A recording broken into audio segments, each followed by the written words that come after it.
विश्रामपछि good morning दाङमा यहाँलाई पुनः स्वागत छ।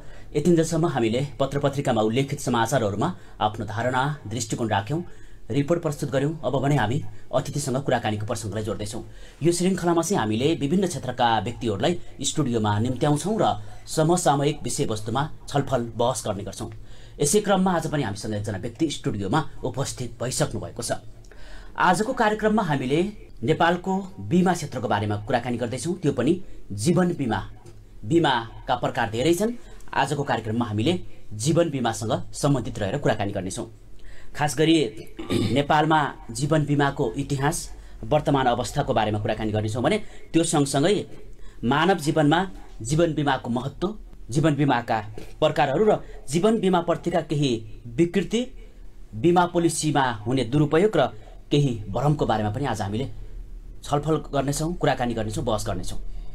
आजको कार्यक्रममा हामीसँग हुनुहुन्छ अतिथिको रूपमा IME life insurance company Ghorahi शाखा प्रबन्धक राजेश ओली हाम्रो स्टुडियोमा हुनुहुन्छ। म उहाँलाई कार्यक्रममा स्वागत गर्न चाहन्छु। राजेशजी, स्वागत छ यहाँलाई कार्यक्रममा। धन्यवाद आशिषजी, यो अवसर दिनुभएकोमा। आराम हुनुहुन्छ? एकदम ठिक छ। हजुरलाई कस्तो छ? एकदमै ठिकै छ। आजको कार्यक्रममा हामीले हैन नेपालको समग्र बीमा क्षेत्रको बारेमा कुराकानी गर्नेछौँ भने त्यो सँगसँगै बीमासँग सम्बन्धित रहेर विभिन्न कुराकानी गर्नेछौँ। यहाँसँग सञ्चार क्षेत्रको बारेमा पनि अनुभव छ हैन? केही वर्षमा चाहिँ सञ्चार क्षेत्रमा पनि आबद्ध थिए। तपाईलाई विदेशको पनि अनुभव छ, विदेशमा गएर पनि बस्नुभयो हैन? अब अहिले फेरि यो बीमा क्षेत्रमा प्रवेश गर्नुभएको छ। हजुर, शाखा प्रबन्धकको भूमिकामा हुनुहुन्छ यहाँ हैन?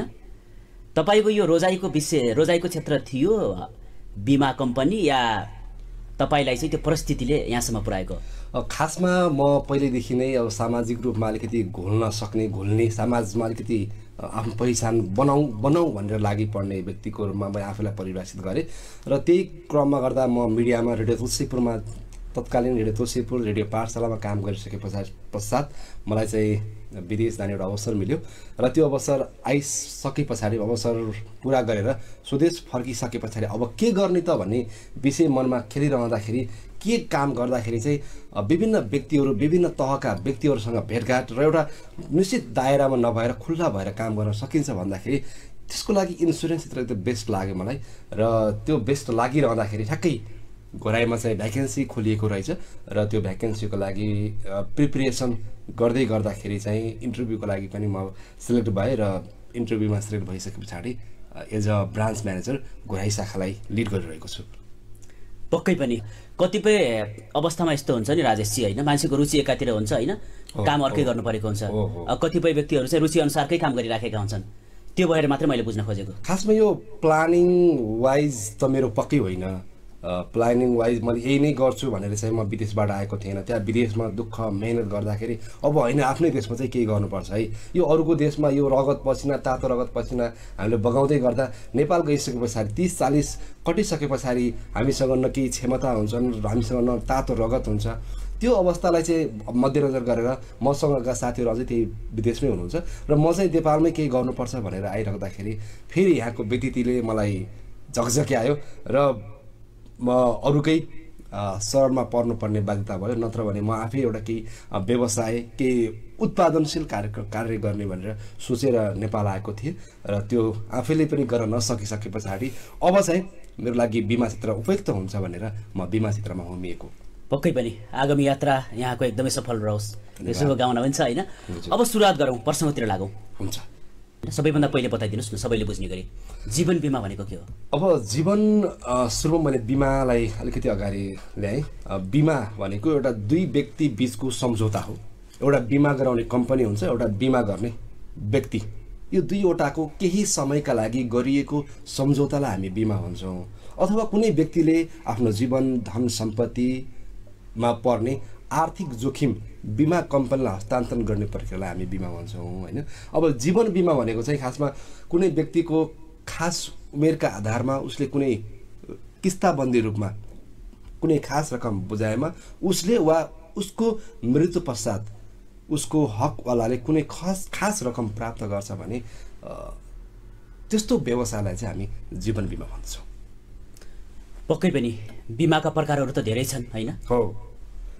विभिन्न विभिन्न बिमाहरू हुन्छ हैन हामीसँग तपाईको चाहिँ नेपाल- लाइफ नन लाइफ भन्ने गरिन्छ हैन? हामी नेपालमा अहिले 3वटा बिमा कम्पनीहरू विशेष त फरक फरक प्याटर्नको एउटा चाहिँ जीवन बिमा, एउटा निर्जीवन बिमा र जीवन र निर्जीवन बिमा कुनै बिमा गर्ने बिमा चाहिँ पुनर्बिमा गरेर नेपालमा 3 प्रकारका चाहिँ बिमा छन्। यो सायद विश्वमा पनि यही नै अभ्यास हुनुपर्छ। अहिले चाहिँ 3 प्रकारका बिमा छन् जसमा लाइफ इन्सुरेन्स 18वटा र यो घट्ने क्रम जारी छ। 5 अर्ब पुँजी जारी पुँजी बनाउनु पर्ने अहिले विभिन्न इन्सुरेन्स कम्पनीलाई त्यो अवस्था टट्कारो परेको छ भने नन लाइफ 19वटा छन् र पुनर्बिमा कम्पनी चाहिँ 2वटा अहिले नेपालमा काम गरिरहेका छन्। आशिषजी पक्कै पनि हैन यो बिमा कम्पनीको प्रतिस्पर्धा एउटा चाहिँ तपाईको यो भिडमा हैन हजुर। तपाई पनि प्रवेश गर्नुभएको छ एकदम। हैन? अब जीवन बिमाको महत्त्व के छ त जीवनमा? खासमा जीवन बिमाको महत्त्व त अतुलनीय छ। यसको हामीले चाहिँ समाजमा बजारमा हामीले चाहिँ बुझाउन सकिरहेका छैनौँ। अझ नेपाल जस्तो कम विकसित अथवा विकासोन्मुख देशमा चाहिँ यसको एकदमै महत्त्वपूर्ण स्थान रहेको छ। हामी विश्वलाई हेर्दाखेरि नेपालको बिमा क्षेत्रको अवस्था निकै दयनीय अवस्था छ। अब बिमाबारे आम जनताले सर्वसाधारणले केही नबुझेको पनि हुनसक्छ। खासमा बिमा भनेको चाहिँ भोलि हुने आर्थिक जोखिमको विरुद्धको सुरक्षा हो। भोलि मान्छेलाई केही भइहाल्यो भने हामीले चाहिँ थोपा अलिकति पैसा जम्मा गरेर भोलि चाहिँ केही त्यो परिवारलाई उसमाथि आश्रित परिवारलाई उसलाई केही हुँदाखेरि एउटा मलमपट्टि बिमा हो, एउटा बुढेसकालको सहारा हो 2 नम्बरमा। त्यस पछाडि अपाङ्ग अशक्त हुँदाको सारथी हो। त्यस पछाडि बिमाबाट चाहिँ हामीले चाहिँ देश विकासमा बिमाबाट जम्मा हुने पुँजी चाहिँ देश विकास निर्माणका लागि प्रयोग हुन्छ। अनि अर्को छ बिमाले चाहिँ रोजगारीको अवसर सिर्जना गर्छ। नेपालमा बढ्दो बेरोजगारीको सङ्ख्यालाई केही हदसम्म भयो भने कम गर्ने काम गरेको छ। यसैगरी बिमाले चाहिँ मान्छे चाहिँ 3वटा कुरामा अलिकति फरक पार्छ। धेरै बाध्दा समस्या छ मान्छेलाई, थोरै बाध्दा पनि समस्या छ, अपाङ्ग अशक्त हुँदा पनि समस्या छ। यी 3वटा कुरालाई पुरा गर्ने काम गर्छ बिमाले। थोरै बाध्दा उसको परिवारमा आश्रित परिवारलाई चाहिँ मलमपट्टि गर्ने काम गर्छ। धेरै बाँध्दाखेरि परिवारले नहेर्दा पनि उसलाई बिमा कम्पनीले सपोर्ट गर्छ र अपाङ्ग अशक्त हुँदा पनि उसलाई चाहिँ बिमा कम्पनीले चाहिँ बिमा गरेकै आधारमा उसलाई सुरक्षा प्रदान गर्ने हुँदाखेरि बिमाको अत्यन्तै महत्त्वपूर्ण भूमिका छ। अझ भनौँ बिमाले त सामाजिक प्रतिष्ठामा पनि वृद्धि गर्छ। बिमा गरेको मान्छे र नगरेको मान्छे चाहिँ भिन्न हुन्छ। किनकि बिमा गरेको मान्छेले आफ्नो जीवनको महत्त्व बुझेको छ, किनभने जीवनको मूल्य अमूल्य छ। त्यसकारणले बिमाका यावत कुराहरू अझै धेरै छन्। मैले दिमागमा ठ्याक्कै यति बेला यति नै आयो, त्यसकारण यति नै भने। पक्कै पनि बिमा के हो, बिमा किन गर्ने र यसको महत्त्व के छ तपाईले प्रश्न पारिसक्नुभयो। हजुर, अरू पनि केही छ यसमा? यसमा अब नेपालमा बिमाको इतिहास त्यति लामो छैन। हजुर, नेपालमा इटलीमा सन् 1300 सालमा विलियम्स गिबन्सले चाहिँ यो बिमाको स्टार्टिङ गर्यो भने नेपालमा चाहिँ विक्रम सम्वत 1994 सालमा नेपाल बैंक लिमिटेडको स्थापना भएसँगै यसको सुरुवात भएको पाइन्छ। तर पनि 2004 साल असोज 8 गते नेपाल माल चलान तथा बिमा कम्पनी लिमिटेडको स्थापनासँगै यसले औपचारिक रूपमा कार्यथालनी गरेको थियो। नेपालमा के छ भन्दाखेरि विभिन्न व्यक्तिहरूको अबुझका कारण, यो बुझाइ कमी भएका कारणले गर्दाखेरि बिमाप्रति आकर्षण कम छ। यसलाई चाहिँ हामीले चाहिँ सकेसम्म अलिकति बढी गराउनु पर्ने छ। यो बिमा जागरण, बिमा सम्बन्धी ज्ञान चाहिँ प्रवाह गर्नुपर्ने छ। एउटा तपाईँले एउटा अवसर दिनुभयो। खासमा बिमा क्षेत्रका मान्छेहरू यसरी मिडियामा आएर बोलेको यो सायद फर्स्ट टाइम होला। त्यसको लागि म एसटिएन टेलिभिजन परिवारलाई धेरै धेरै धन्यवाद दिन चाहन्छु। र बिमा गरेको मान्छे चाहिँ तुलनात्मक रूपमा बिमा गरेको मान्छे 60% बाँचेको छ भनेको 60% बढी बाँचेको छ बिमा गरेको मान्छे। किनकि उसलाई चिन्ता छैन, किनकि मेरो लाइफ इन्सुरेन्स सेक्योर छ। भोलि मलाई केही भइहाल्यो भने पनि मेरा छोराछोरीलाई चाहिँ केही त्यस्तो तलमाथि मैले छोराछोरीमा देखेका सपना चाहिँ पुरा गर्नका लागि समस्या छैन भनेर त्यो मान्छे चाहिँ धेरै वर्ष बाँचेको यो रेकर्डले, यो अध्ययनले बताएको छ। त्यस कारणले बिमालाई जसरी समाज व्याख्या गरेको छ त्यो एउटा भ्रम मात्रै हो। आशिषजी, त्यसो भए बिमा गरेको व्यक्ति निर्धक्क भएर बाँच्ने भयो, मानसिक रूपले पनि ऊ स्वस्थ रहने भयो। मानसिक मानसिक रूपमा स्वस्थ भयो भने अरू रोगले पनि धेरै आक्रमण गर्न सक्ने सम्भावना कम हुने भयो। त्यसैले पनि धेरै बाँच्ने भयो। किनभने उसलाई चाहिँ त्यो प्रेसरै छैन क्या, म मऱ्यो भने के होला कसो होला अनि उसलाई टेन्सनै छैन। उसलाई चाहिँ मैले बिमा गरेको छु, अब केही भइहाल्यो, अब दुर्घटना यिनी भइहाल्यो, त्यो कसले सोक्न सक्छ र होइन। तर पनि उसलाई मानसिक रूपमा चाहिँ ऊ अलिकति परिपक्व भन्छ बिमा गर्यो भने चाहिँ। हजुर, पक्कै पनि बिमाको इतिहासको बारेमा पनि तपाईँले जानकारी गराउनु भयो। नेपालमा 18वटा जीवन बिमा कम्पनीहरू छन्। यो अब घट्ने क्रममा छ। 5 अर्ब पुँजी सबै बिमा कम्पनीले गराउनु पर्ने भएको कारणले विभिन्न कम्पनीहरू एक आपसमा मर्जर हुँदैछन्। मलाई लाग्छ आगामी दिनमा चाहिँ यो बिमा कम्पनी चाहिँ 10 देखि 11वटा आउँदैछ। 10 देखि 11वटा चाहिँ बिमा कम्पनीहरू चाहिँ मर्जर प्रक्रियामा छ भएर नेपालमा चाहिँ यो हुनुपर्छ र यो आवश्यक पनि छ।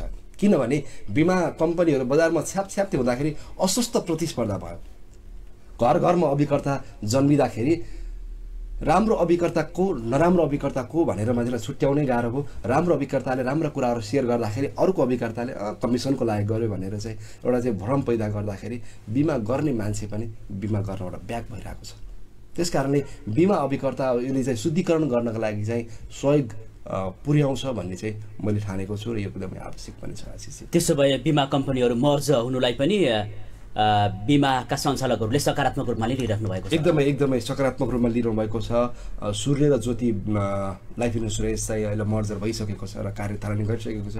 यसै गरी अन्य विभिन्न कम्पनीहरू चाहिँ मर्जर प्रक्रिया। तपाईँको बिमा कम्पनीको हकमा के छ? हाम्रो बिमा कम्पनी अब आइएमई लाइफ इन्सुरेन्स आइएमई ग्रुपको एउटा ब्रान्ड भएको कारणले यसको पुँजीहरू अलिकति पुँजीकर्ताहरू लगानीकर्ताहरू चाहिँ अलिकति परिपक्व भएको कारणले हाम्रो आइएमई लाइफ इन्सुरेन्स चाहिँ मर्जरको प्रक्रियामा छैन र यसले चाहिँ छिट्टै आइपिओ निष्कासन गरेर आफै एक्लै सञ्चालन गर्ने पक्षमा छ। हजुर, ठिक छ।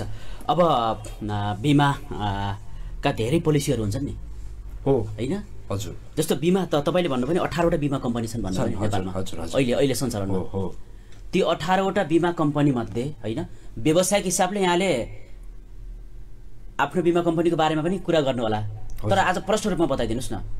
खास गरी चाहिँ 18वटा बिमा कम्पनीमा कुनै व्यक्तिले जुनसुकै बिमा कम्पनीमा गएर बिमा बनाए पनि एउटै हो? बिमाका प्रकारहरू एउटै हुन् या बिमा कम्पनी अनुसार फरक फरक हुन्छन्? खासमा बिमाको तपाईँले एकदमै राम्रो प्रश्न गर्नुभयो आशिषजी। मान्छे चाहिँ अलिकति मान्छेलाई चाहिँ डाइभर्ट गर्न खोजिरहेको छ समाजमा। म त भन्छु बिमा गर्नुभयो भने ठिक छ, ओके, द्याट्स गुड। जुनसुकै कम्पनी होस्, मेरो आइएमआई गर्नुपर्छ भन्ने छैन। यदि मान्छेले चाहिँ बिमा गर्नु भएको छ भने त्यो एकदमै राम्रो हो। खासमा बिमामा 3वटा प्रकारका हुन्छन्। म नर्मली जाँदाखेरि एउटा चाहिँ मनी ब्याक हुन्छ, पैसा रिटर्न हुने खालको हुन्छ। प्रत्येक वर्ष ग्यापमा पैसा रिटर्न हुने खालको हुन्छ, जो चाहिँ व्यवसायलाई चाहिँ त्यहाँबाट आएको पैसालाई केही अरू काममा लगाउनलाई एउटा राम्रो हुन्छ भने। एउटा चाहिँ सावधिक जीवन बिमा हुन्छ, त्यो भनेको निश्चित अवधि पुरा भयो भने एकमुष्ट हामीले चाहिँ रकम प्राप्त गर्छौँ। अब अर्को हुन्छ आजीवन जीवन बिमा योजना। त्यो आजीवन भनेको चाहिँ 100 वर्षसम्मको लागि बिमा हुन्छ र हाम्रो म्याच्युरिटी पुग्यो भने पैसा आउँछ। त्यस पछाडि म्याच्युरिटी पुगिसके पछाडि पनि पैसा नबुझाएर पनि हाम्रो चाहिँ जीवन बिमा भइरहन्छ। यी 3 प्रकारका छन् र यो 3 प्रकारलाई चाहिँ मानिसले चाहिँ विभिन्न कम्पनीले चाहिँ विभिन्न नाम दिएर विभिन्न नाम राखेर बेच्ने गरेको प्रचलन छ र कम्पनी अनुसार पोलिसीमा चाहिँ अलिकति महँगो प्रिमियम कस्ट चाहिँ महँगो र कम महँगो घटी बढी चाहिँ हुने प्रक्रिया आफ्नो कम्पनीमा चाहिँ रहन्छ र यसमा चाहिँ जुनै कम्पनीको पनि पोलिसी दिँदाखेरि कुनै समस्या मैले अहिलेसम्म अध्ययन गर्दा देखेको छैन आशिषजी। तर हामीले त सुन्ने गर्छौँ नि यो बिमा कम्पनीमा पोलिसीहरू एकदम राम्रा छन्, बच्चाका लागि राम्रा छन्, होइन वयस्कका लागि राम्रा छन्, हाम्रै बिमा कम्पनीमा राम्रो छ भनेर अभिकर्ताहरूले त झुक्काइराखेका हुन्छन् नि। गाउँघरमा अभिकर्ताहरू जान्छन्, होइन? अब कुन अभिकर्ताको कुरा सुन्ने त भनेर नागरिकहरू अन्यलमा पर्ने गर्छन् के। अब एउटा बिमा कम्पनीका अभिकर्ताहरू गएर आफ्नै बिमा कम्पनी मात्रै राम्रो भएको भन्ने खालको कुरा गरिदिने, फेरि अर्को बिमा कम्पनीको अभिकर्ता गएर होइन त्योभन्दा त हाम्रो राम्रो छ भनिदिने। अब यो सामान्य नागरिकहरू चाहिँ झुक्किराखेको अवस्था हुन्छ क्या। त्यसको लागि सबैभन्दा पहिला पोलिसी सबैको उस्तै हो, त्यसमा चाहिँ पूरक करार भन्छ, राइडर भन्ने बेनिफिटहरू हुन्छ। यो हुँदाखेरि के पाउँछ त, यो हुँदाखेरि के पाउँछ त र बिमा अवधि सके पछाडि के पाउँछ त, मुख्य कुरा यी कुराहरू हुन्छन्। त्यो राइडरहरू चाहिँ विभिन्न कम्पनी अनुसार फरक फरक हुन्छन्। कुनै कम्पनीसँग थोरै राइडर हुन्छ भने कुनै कम्पनीसँग धेरै राइडर हुन्छन्। र अर्को कुरा बिमा अवधि सके पछाडि बोनस दर चाहिँ कुनै कम्पनीको राम्रो हुन्छ भने कुनै कम्पनीको अलि थोरै हुन्छ। त्यसले गर्दाखेरि हामीले चाहिँ बुझ्नु के पर्छ भन्दाखेरि बिमा नराम्रो होइन, तर कुन पोलिसी लिँदाखेरि आफूलाई ठिक हुन्छ। म एउटा चाहिँ गिट्टीकुटी मान्छे छु भने 40 लाखको बिमा लिएर त भएन नि, होइन? त्यो मान्छेले चाहिँ कुन बिमा लिँदाखेरि मलाई ठिक हुन्छ भनेर सल्लाह लिनका लागि उसले गरेका सबै कुराहरू चाहिँ विश्वास गर्नु हुँदैन। एजेन्सीले गर्नुभएका सबै कुरा विश्वास गर्नु हुँदैन, किनभने अहिले एजेन्सी यसरी बनिरहनु भएको थियो। अहिले नै अलि अगाडि विगतमा डकुमेन्ट तपाईँ जस्तो म तपाईँलाई एजेन्ट बनाउनु मन लाग्यो, मलाई टार्गेट छ, तपाईँको अर्को साथी एजेन्टलाई टार्गेट छ, मैले 5वटा एजेन्ट बनाउनु छ भने तपाईँलाई थाहै छैन, तपाईँको डकुमेन्ट ल्याएर एजेन्ट बनाइदियो र भोलि तपाईँले के भन्नुहुन्छ बजारमा गएर? तपाईँसँग ज्ञान छैन नि त, तपाईँलाई त एउटा टिचिङ लर्निङ तपाईँसँग केही पनि छैन। के हो सुविधा, कसो हो, कसो हुन्छ, के हुन्छ। भोलि तपाईँ बिमा गराइदिनु भयो भने भोलि मान्छेले त्यो तपाईँलाई चाहिँ जिन्दगीभरि सराप्छ। त्यस कारणले सम्बन्धित शाखामा गएर बुझ्ने प्रयास सबभन्दा राम्रो त्यो हुन्छ। यो यो यो हुन्छ, के हुन्छ, कसो हुन्छ भनेर बुझ्ने प्रयास त्यो राम्रो हुन्छ। र अभिकर्ता पनि शैक्षिक रूपमा कतिको अब्बल छ, समाजमा कस्ता कामहरू गरिरहेको छ भनेर बुझेर मात्र हामीले चाहिँ बिमा गराउनुपर्छ। पक्कै पनि अर्को कुरा यहाँले भन्नुभयो बिमाका धेरै पोलिसीहरू हुन्छन्, होइन? आर्थिक रूपमा चाहिँ धेरै आम्दानी हुने व्यक्तिले अलि ठुलो बिमा पोलिसी रोज्ला, थोरै आम्दानी हुनेले थोरै पोलिसी रोज्ला। तर यो बिमाको अवधि हुन्छ नि, हजुर हजुर, अवधि चाहिँ धेरै राखेको राम्रो कि थोरै राखेको राम्रो?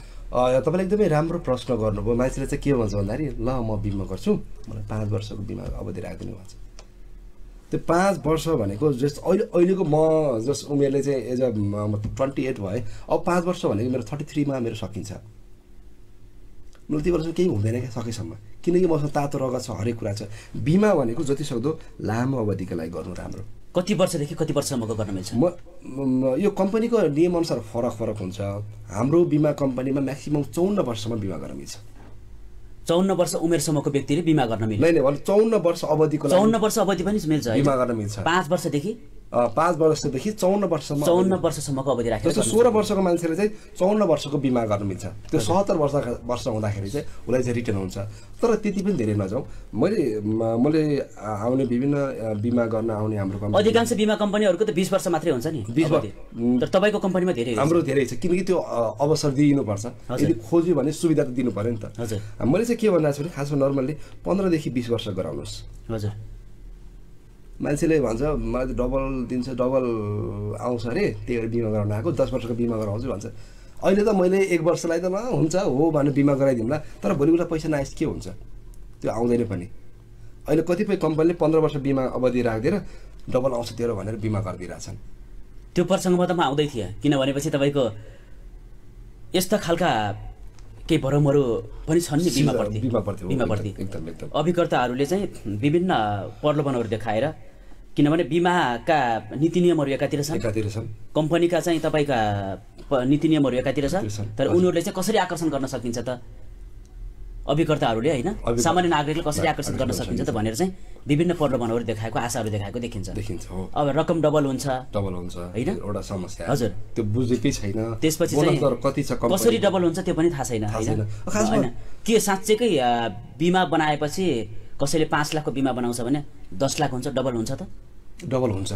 कसरी? तर त्यसलाई डबलका रूपमा परिभाषित गर्नु एकदमै बिमा कम्पनीमा काम गर्नुको मर्यादाभित्र पर्दैन। डबल भन्ने सिस्टमै हुन्न, एउटा बोनस दर हुन्छ। जस्तो हाम्रो कम्पनीको चाहिँ 20 वर्षको बिमा गर्दाखेरि चाहिँ बोनस दर 50 रुपियाँ छ। 20 वर्षको बिमा गराएको छ भने मान्छेले त्यसको चाहिँ 1000मा 50 रुपियाँ चाहिँ बोनस दर छ। त्यसको हुँदाखेरि भोलि 10 लाखको बिमा गरेको मान्छेको चाहिँ अहिलेको रेसियोले यो त बोनस दर त अपग्रेड हुँदै जान्छ, प्रत्येक वर्ष बढ्दै जाने हो। 20 वर्षको बिमा गराउँदाखेरि अहिले 50 रुपियाँ छ भने भोलि चाहिँ 10 लाखको चाहिँ भोलि 20 लाख हुन्छ। तर मान्छेले चाहिँ 10 वर्षमा डबल हुन्छ भनिदिरहेछ, 5 वर्षमा डबल। बिमाका फाइदाहरू त धेरै छन् नि, धेरै छैन हो, किनभनेपछि भइपरि आउने समस्याहरूबाट चाहिँ त्यसले चाहिँ सुरक्षा प्रदान गर्छ, त्यसै गरी चाहिँ तपाईँको चाहिँ सहयोग प्रदान गर्छ, आर्थिक भार कम गर्छ होइन। बिमित रहेन भने पनि होइन, बिमितका परिवारको सदस्यलाई चाहिँ आर्थिक भार चाहिँ कम हुन्छ होइन। अलिकति जोखिम रोगहरू लाग्यो भने पनि उपचारमा सहयोग हुने भयो। तर ती कुराहरू भन्दा पनि अभिकर्ताहरूले तपाईँका चाहिँ अन्य भरमहरू छरेको देखिन्छ कि गाउँघरमा, खास गरी चाहिँ तपाईँको अझै मान्छे बाँचेको भन्दा पनि त्यो मान्छे चाहिँ मरेको फाइदा भन्ने खालको कुराहरू पनि अभिकर्ताहरूले सुनाउने गर्छन्। यस्तो किन छ? खासमा यो चाहिँ मान्छेले चाहिँ म पनि असम्म पढ्छु, त्यो भन्दाखेरि उसलाई चाहिँ त मरिस् भने यति पैसा पाउँछ भन्दाखेरि त ऊ चाहिँ डिमोटिभेट हुन्छ नि। यो मर्दाखेरि पाउने पैसा होइन क्या, यो चाहिँ बाँच्दाखेरि पाउने पैसा। यदि बाँच्दै केही हुँदा राम्रो हुँदै केही भइहाल्यो भने भव्य तब्बे सबैलाई हुन्छ भने छैन नि। सबैले हुने भए त बिमा कम्पनीले बिमै गर्थेन नि, हुन्छ त सबैलाई हुँदै हुन्न नि, बिमा गर्दै थिएन, गर्ने थिएन सब। त्यस कारणले भव्य तब्यमा हुन सक्ने जोखिम यो हुन्छ है भनेर चाहिँ बुझाउनु एकदमै राम्रो हुन्छ। विभिन्न हामीले पनि टिकटकहरूमा देख्छौँ, विभिन्न त्यो सोसाइटीमा देख्छौँ, त्यत्तिकै मान्छेलाई चाहिँ उल्लु बनाइरहेको, अलिकति त्यो बिमाको कन्सेप्ट नबुझिरहेको। पक्कै पनि राजेश, अब बताइदिनुहोस् कुन उमेर समूहकोले बिमा गर्दा उपयुक्त हुन्छ, बच्चा अथवा वयस्क? यसमा चाहिँ दुवैले गर्दा राम्रो हो। हजुर। अब बच्चाको गर्दाखेरि के हुन्छ भने भोलिको उच्च शिक्षाको लागि एकदमै राम्रो हुन्छ। जस्तो अहिले बच्चा जन्मियो 2 वर्ष, बच्चा 0 वर्षको छ भनेको जन्मेको 2 महिना भयो भनेको भोलि त्यसले 18 वर्षको बिमा गर्दाखेरि त्यति बेला पैसा र एकमुष्ट पैसा लिँदाखेरि चाहिँ उसले भोलि उसको परिवारलाई देखेको सपना चाहिँ, जस्तो भोलि डक्टर पढ्नका लागि 40 लाख रुपियाँ लाग्ला अरे, 20 लाखको बिमा त्यति बेला गरिदियो भने त्यो पनि 20 लाख एकचोटि बुझाउनु पर्दैन, झन्डै वर्ष 1 लाख रुपियाँ बुझाउनु पर्ला। हजुर। अनि त्यो एक वर्ष 20 लाखको बिमा गरेर एक वर्षको चाहिँ उसले 1 लाख रुपियाँ तिर्दै गर्दाखेरि भोलि 40 लाख रुपियाँ बन्छ भने भोलि उच्च शिक्षाको लागि समस्या भएन। पक्कै पनि कस्ता प्रकारका रोगहरू लाग्यो भने चाहिँ यसले चाहिँ उपचार खर्च बिहोर्छ? आशिषजी यसमा चाहिँ के छ भन्दाखेरि कम्पनी अनुसार फरक छ। हजुर। यो चाहिँ CI क्रिटिकल इलनेस भन्छ हाम्रो बिमा भाषामा। विभिन्न कम्पनीहरूको चाहिँ आफ्नै रोगहरूको चाहिँ क्राइटेरिया छ, कुनैको 8 लाख, कुनैको 10 लाख, कुनैको 12, कुनैको 15। हाम्रो कम्पनीले 21 रोगको प्राणघातक विरुद्धको सुरक्षा प्रदान गर्छ, जुन हामीले अस्ति तुलसीपुरमा पनि एकजनालाई 16 लाख रुपियाँ चाहिँ हस्तान्तरण गऱ्यौँ होइन।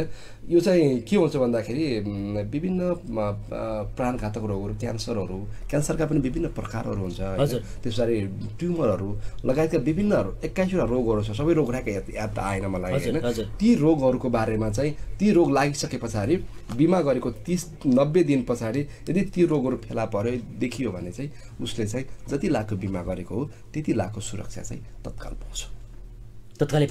पाउँछ। जस्तो मान्छे 20 लाखको बिमा गरेको थियो, 3 महिनापछि त्यसलाई चाहिँ एउटा चाहिँ ब्रेन ट्युमर सम्बन्धी समस्या देखियो भने तत्काल उसले चाहिँ किस्ता तिरेको थियो 1 लाख रुपियाँ। हजुर। एउटा हिसाबमा किस्ता तिरेको थियो 1 लाख रुपियाँ, तर उसलाई चाहिँ प्राणघातक रोग अथवा CI लाग्यो भने उसले चाहिँ 20 लाख रुपियाँ चाहिँ तत्काल पाउँछ र उसको उपचारको लागि कुनै समस्या, कोहीसँग चाहिँ बजारमा गएर मलाई मेरो यस्तो ब्रेन ट्युमर छ, के अरे किडनी फेल छ, यो छ त्यो भनेर चाहिँ पैसा माग्नु परेन। हामीले चाहिँ बिमाका होइन प्रकारहरू, केही प्रकारहरू र नीतिगत कुराहरू होइन के छन् भनेर कुराकानी गऱ्यौँ, प्रश्न पनि पारिदिइसक्नुभयो तपाईँ। हजुर, कति पारे अब कति पार्न सकिएन पनि सबैले बुझ्ने गरी तपाईँले बताइसक्नुभयो। अब तपाईँ एउटा शाखा प्रमुखको भूमिकामा हुनुहुन्छ होइन? हजुर। बिमा कम्पनीका चाहिँ विभिन्न शाखाहरू हुन्छन् होइन? तपाईँ चाहिँ घोराइ शाखाको प्रबन्धकको रूपमा हुनुहुन्छ होइन? हजुर। कस्तो छ यो जिम्मेवारी सम्हालिरहँदा चाहिँ कस्तो महसुस भइराखेको छ तपाईँलाई? खासमा अब म एउटा विदेश बसेँ, त्यस पछाडि केही समय चाहिँ टिचिङ पनि भयो र यो अहिले चाहिँ मिडियामा पनि केही काम गरियो, तर त्यो जिम्मेवारी अलिकति बेग्लै रहेछ। मैले एउटा सोच्दाको अवस्था र त्यहाँ पुगिसके पछाडि त्यो एउटा चाहिँ लिडिङ गर्दाखेरिको अवस्थाले फरक रहेछ र त्यो अवसर पनि मैले पाइरहेको छु। र आगामी दिनमा चाहिँ के प्रेरणा गर्यो भन्दा कर्पोरेट हाउससँग चाहिँ काम गर्दाखेरि कसरी चाहिँ काम गर्न सकिन्छ, कसरी चाहिँ परिपक्व हुन सकिन्छ होइन, यी कुराहरूलाई चाहिँ त्यो अवसरले चाहिँ त्यो अवस्थाले चाहिँ मलाई एउटा अवसर दियो र मैले चाहिँ त्यो सिकिरहेको छु। सिक्ने क्रम त निरन्तर जारी नै रहन्छ आशिषजी होइन। र त्योसँगै अहिले चाहिँ घोराइमा हामीसँग 500 जना अभिकर्ता हुनुहुन्छ घोराइ शाखामा। म 500 जना अभिकर्तालाई लिडिङ गरेर उहाँहरूलाई चाहिँ हाम्रो कम्पनीले आएका सुविधाहरू फाइदाहरू उहाँलाई बुझाएर राम्रोसँग मिससेलिङ नगर्नुहोस् है, सेलिङ चाहिँ राम्रो गर्नुपर्छ। कसैले चाहिँ ओहो तैँले अर्को कम्पनीको बिमा गरेको छ भने ओहो तैँले त खत्तम गरिछस्, बर्बादै गरिछस्, त्यहाँभन्दा त हाम्रोमा गर्नु पर्थ्यो, त्यो नगर्नुहोस्। मिससेलिङ गर्दै नगर्नुहोस्, राम्रोसँग बिमा गराउनुहोस् र भोलि पनि भन्नुहोस् 20 वर्षपछि उसले चाहिँ सुविधा पाउँदाखेरि त ठुलो काम गर्दैछ यार, ठुलो सपोर्ट गरिदिन्छ यार। त्यति बेला मैले 1-1 लाख रुपियाँ मैले नबचाएको भए त्यो पैसा कहाँ जान्थ्यो, तर अहिले 1-1 लाख बुझाउँदाखेरि अहिले मैले 40 लाख रुपियाँ पाएँ, एकदमै राम्रो गरिदिस्, धन्यवाद साथी भन्ने अवस्थाको सिर्जना आओस् भनेर मैले उहाँलाई एकदमै सचेत गराइरहेको छु र सहजीकरण पनि गरिदिइरहेको छु आशिषजी। पक्कै पनि अब यो शाखा प्रमुखको चाहिँ किनभने विभिन्न व्यक्तिहरूको त त्यहाँ विभिन्न कर्मचारीको आफ्नै भूमिका हुन्छ, आफ्नै काम कर्तव्यहरू हुन्छ होइन। शाखा प्रमुखको चाहिँ मुख्य भूमिका के हुन्छ यो बिमा कम्पनीमा? शाखा प्रमुखको मुख्य भूमिका चाहिँ हाम्रो मासिक स्किमहरू आउँछ। हजुर। सबैभन्दा ठुलो काम भनेको चाहिँ अभिकर्ताहरूलाई एजेन्सी फाइनेन्सियल एडभाइजरहरू हुनुहुन्छ हाम्रो गाउँ समाजमा, उहाँ जसलाई नेपालमा चाहिँ रोजगारीको अवसर सिर्जना गरेको छ बिमा कम्पनीले। नेपालमा झन्डै 10 लाखजना अभिकर्ता हुनुहुन्छ र उहाँहरूलाई चाहिँ मोटिभेट गर्ने र उहाँलाई चाहिँ कसरी आफू चाहिँ मिससेलिङ नगरेर राम्रो इन्कम गरेर देशमै बस्न सकिन्छ त। हजुर। त्यसको लागि विभिन्न तालिमहरू गोष्ठीहरू सञ्चालन गर्ने गर्छौँ। त्यस लगत्तै उहाँहरूलाई आएका स्किमहरूको बारेमा जानकारी गराउँछौँ र बिमा कसरी चाहिँ हामीले चाहिँ सेलिङ गर्ने भन्ने कुराहरू कला सिकाउने। त्यस पछाडि विभिन्न स्कुलहरू कलेजमा गएर बिमा जागरण सम्बन्धी ज्ञानहरू प्रदान गर्ने लगभग यस्तै हुन। पक्कै पनि राजेशजी, अघि पनि हामीले अभिकर्ताको बारेमा कुराकानी गऱ्यौँ। हजुर हजुर। केही अभिकर्ताहरूले जीवन बिमाको कुरा गरिरहँदा होइन, हजुर, नागरिकसम्म पुगेर चाहिँ होइन, कुनै व्यक्तिसम्म पुगेर चाहिँ जीवन बिमाको बारेमा चाहिँ कुराकानी गरिरहँदा चाहिँ बाँचेको भन्दा पनि मरेको फाइदा हुने भन्ने खालको कुरा पनि गर्नुहुन्छ होइन। त्यस्तो खालको कुरा पनि हामीले जोड्यौँ।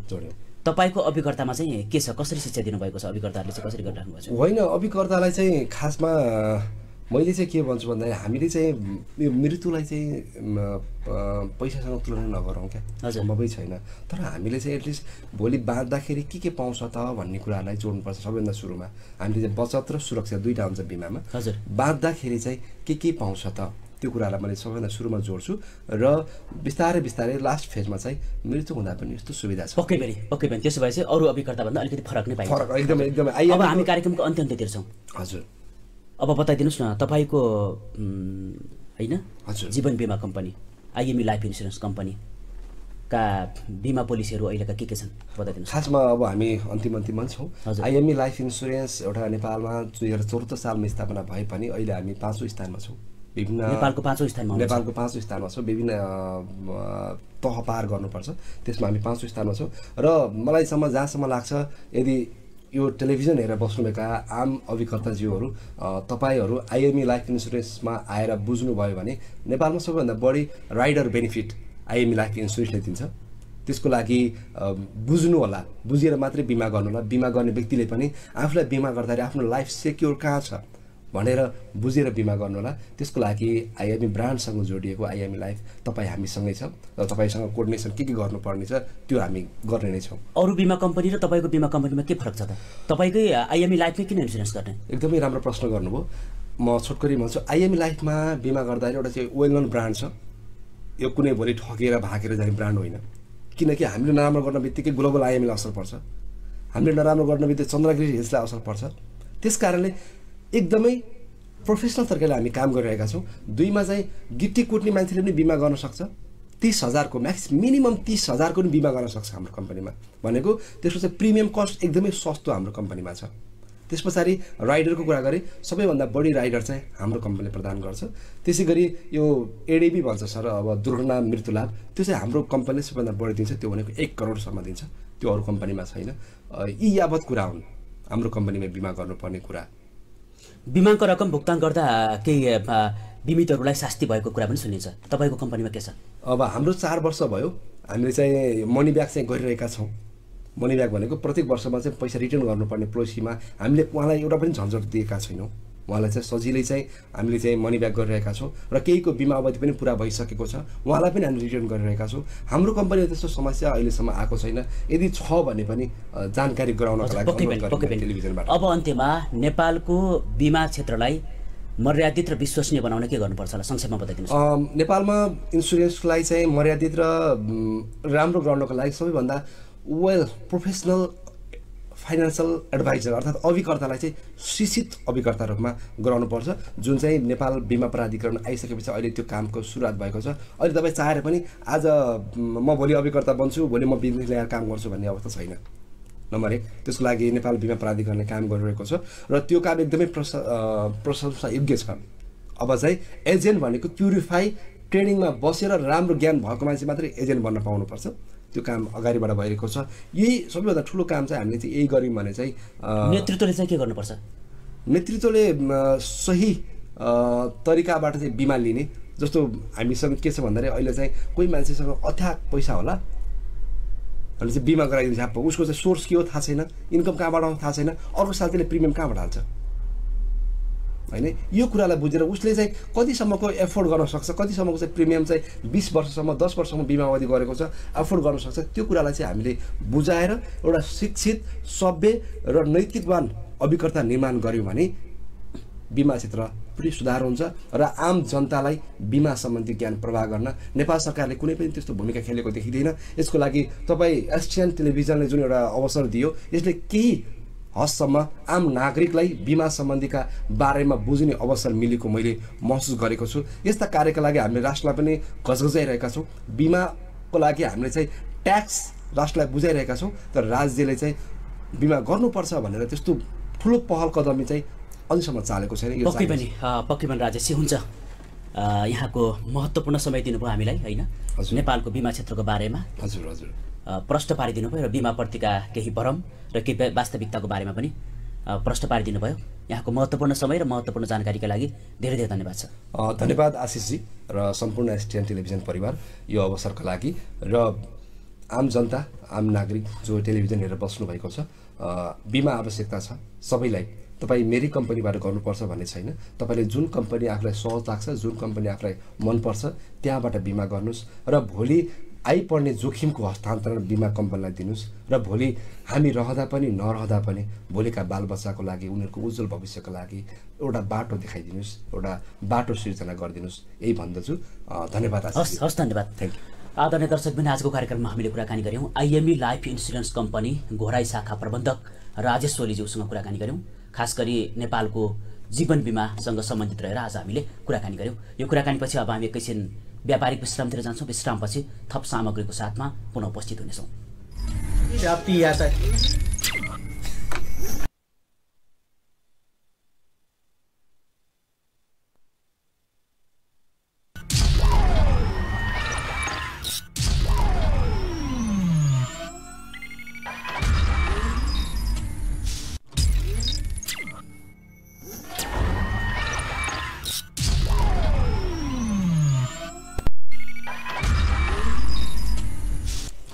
व्यापारिक विश्रामपछि पुनः स्वागत छ कार्यक्रम गुड मर्निङ दाङमा एकदिन हामीले विभिन्न पत्र पत्रिकामा प्रकाशित समाचारमा आफ्नो धारणा दृष्टिकोण राख्यौं रिपोर्ट